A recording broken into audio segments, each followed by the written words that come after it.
오늘은 첫 번째 복, 심령이 가난한 자의 복을 끝부분 쪽을 지금 하고 있습니다. 몇 번을 지금 계속하고 있습니다.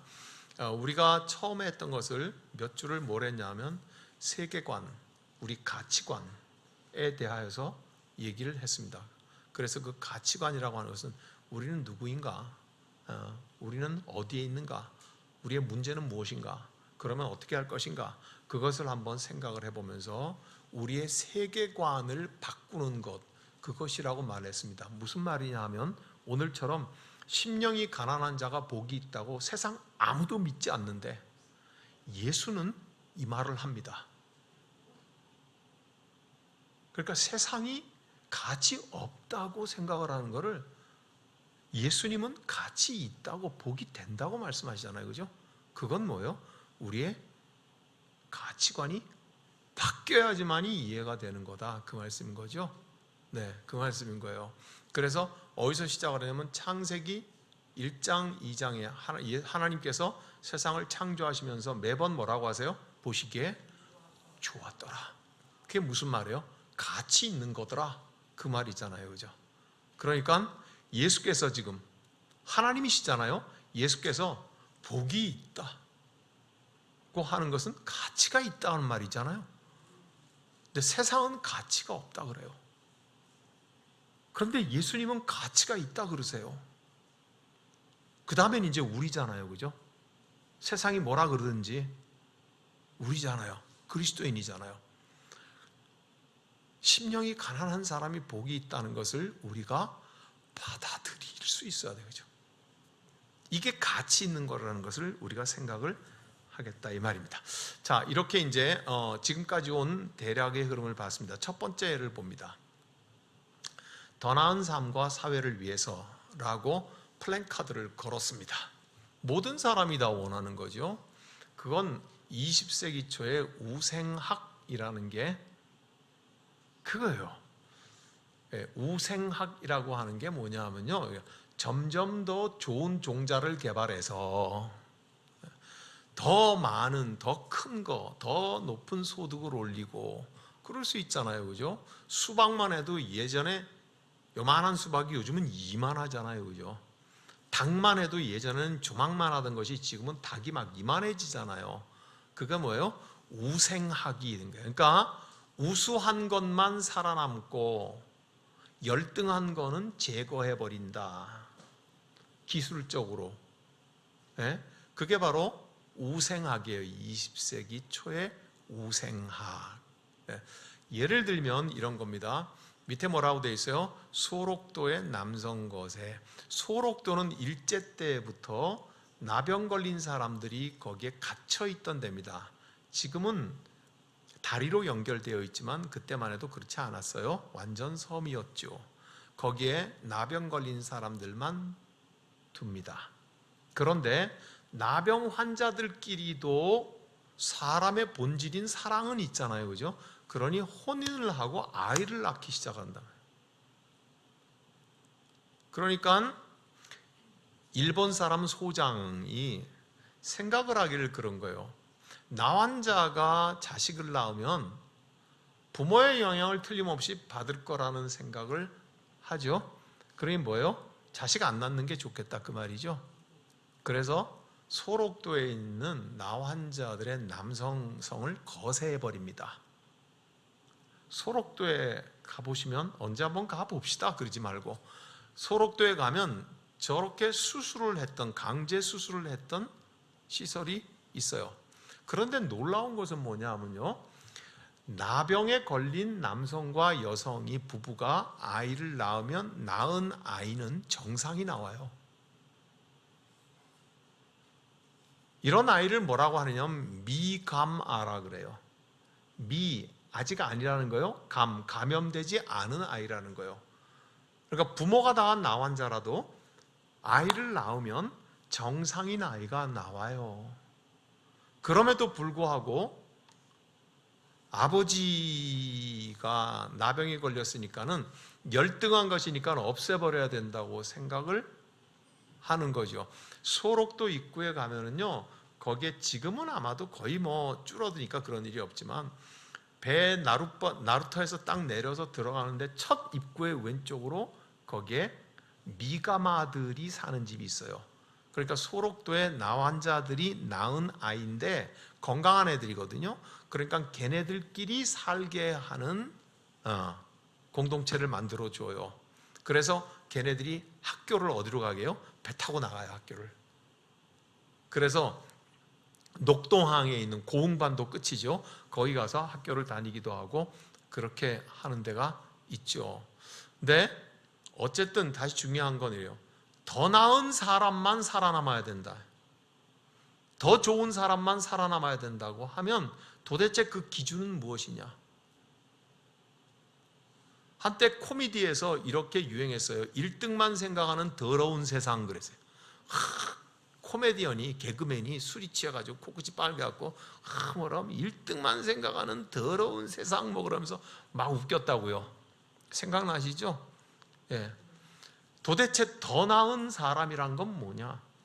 어쩌면 더 나은 사람을 1등만이라고 말한다면 오늘 저와 여러분들은 이 땅에 없어져야 돼요.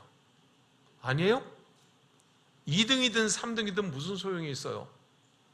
1등이 아닌데 1등들끼리 혼인시키고 1등들끼리만 짝짓게 하고 1등들끼리만 계속해서 인류가 발전시켜야 그래야지 훨씬 좋은 나올 거 아니야, 그죠? 그러니까 인간의 무서운 폭력적인 부분이 여기서 나오게 된다요. 소록된 남성을 거세한다? 더 나은 사람만 살아남아야 된다? 못한 사람은 도태되어야 한다? 이게 20세기의 우생학이 말하는 것이다. 제 위의 제목이 뭐예요? 더 나은 삶과 사회를 위해서. 뭔가 지금 앞뒤가 순조롭지 않다는 것을 우리가 보죠. 자, 그렇다면 말이죠. 두 번째 거를 한번 봅니다. 누가 1번 시작 천국을 가질 자격이 있는가? 2번 교회 공동체에 속할 자격이 있는가?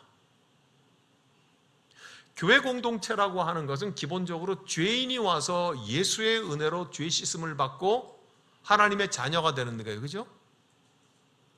죄인은 전부 다 사라져야 되잖아요. 우생학에 의하면 더 나은 사람만 살아남아야 되고 나머지는 사라져야 되는 거잖아요. 그렇게 말하면 교회가 이 땅에 있을 이유도 없고 가능성도 전혀 없죠.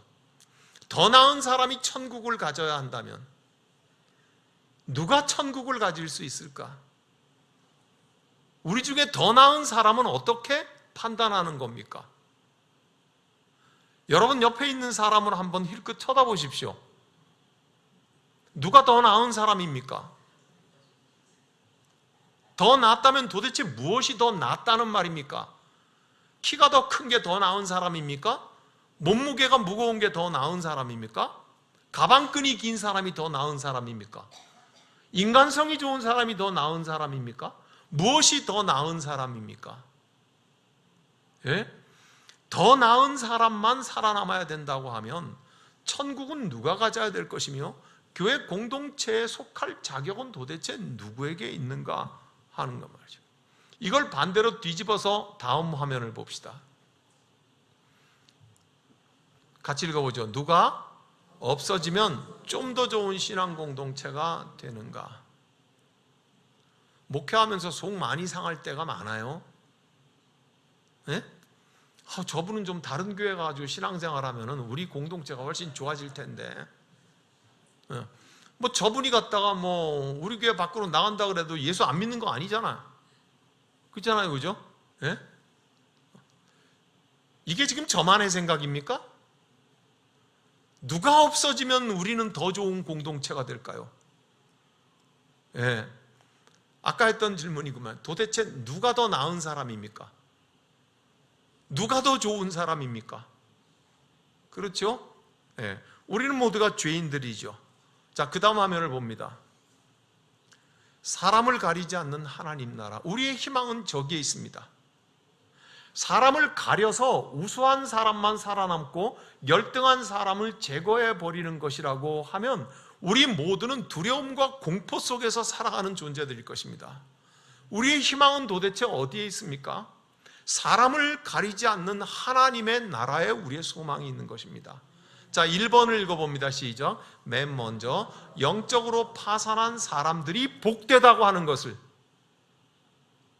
누가 말씀하셨습니까? 예수님이요. 예수는 누구십니까? 성자 하나님이요. 그죠? 네. 이 사람이 우리나라 대통령도 아니고 로마 황제도 아닙니다. 오늘 오전 설교에 말했던 바벨론의 느부갓네살 왕도 아니라고요. 예? 창조주이신 하나님께서 뭐라고 말씀하시는 거예요? 영적으로 파산한 너희가 복이 되다. 가장 밑바닥에 있는 사람이 가장 눈이 번쩍 뜨이는 희망을 붙잡는 순간이 저 말이 말해지는 순간이라고요. 그러기 전에는 뭐예요?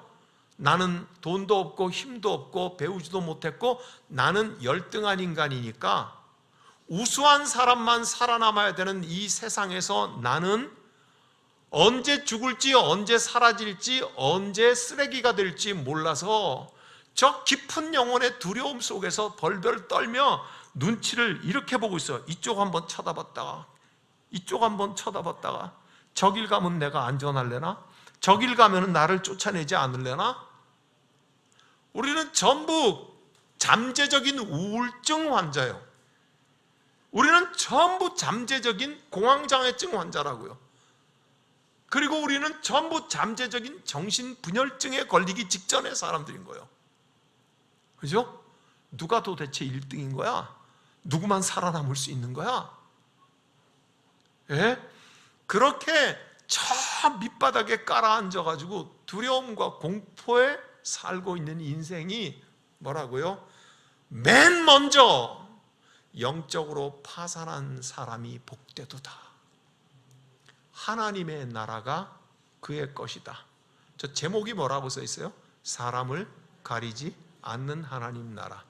그런데 엄밀하게 말하면 하나님 나라는 사람을 가려. 지독하게 가려. 그것도 뭘 가려요?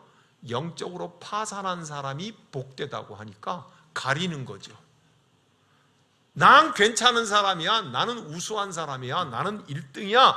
나는 누구하고 비교해도 내가 더 잘난 사람일 자신 있어 하는 사람은 해당이 안 되는 거야.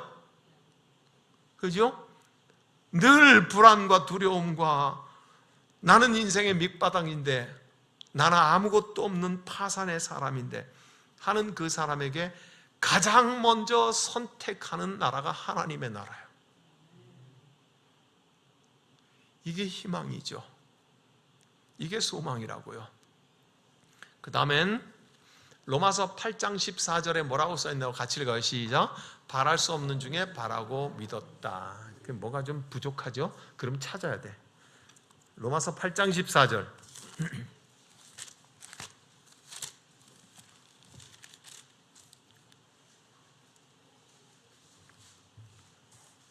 저 화면 그대로 두시고요. 로마서 8장 14절.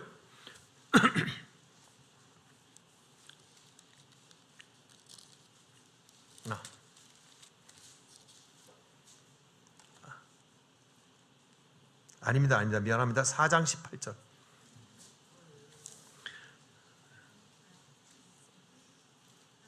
저 글씨보다 내 기억이 더 낫지. 로마서 4장 18절.